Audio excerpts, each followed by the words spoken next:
समुद्र से आखिर नमक कैसे बनाया जाता है और किस जगह बनाया जाता है और नमक में कौन से जानवर की हड्डी का पाउडर मिलाया जाता है, क्या आपको पता है?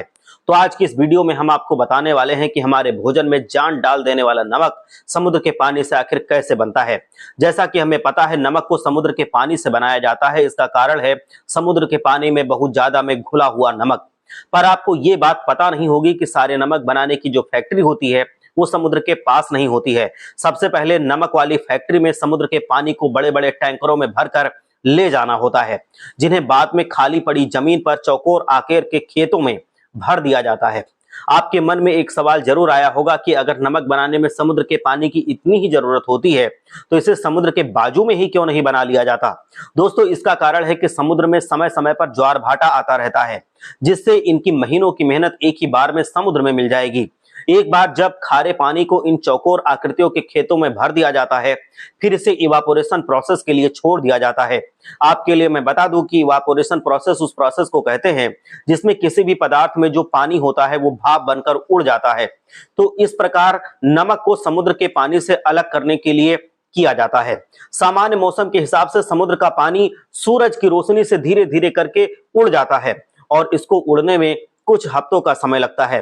पर इस प्रोसेस के दौरान आपके दिमाग में एक बात और आई होगी कि जिस समय बारिश का मौसम होता है उस समय कैसे समुद्र के पानी को भाप बनाया जाता है। लेकिन सामान्य मौसम में प्राकृतिक रूप से ये पूरी तरह से समुद्र का पानी सूखने में ज्यादा से ज्यादा 2 से 3 हफ्तों का समय लगता है। पर यह चीज मौसम पर भी डिपेंड करती है, क्योंकि अगर मौसम खराब रहा तो इसके लिए 1 महीने भी लग सकते हैं। एक बार पूरी तरह से समुद्र का पानी भाप बनकर उड़ जाता है तो सिर्फ बचता है शुद्ध सफेद नमक।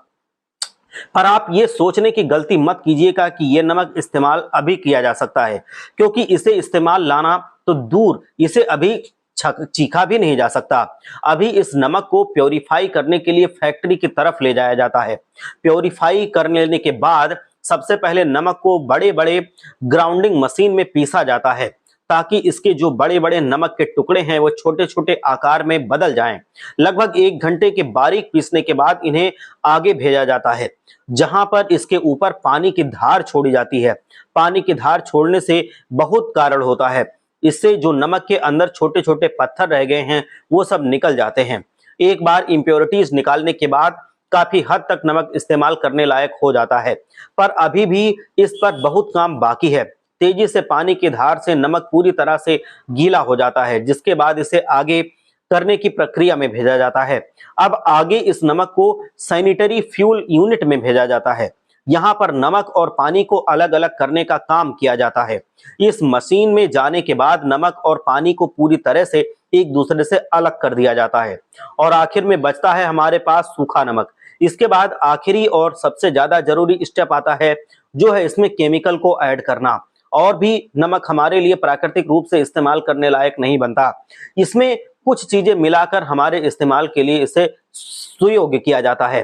तो आखिर स्टेप में एक बड़े से कंटेनर में सूखे नमक को डाला जाता है, जिसमें फिर आयोडीन और अलग अलग नमक के प्रकार के हिसाब से केमिकल्स डाले जाते हैं।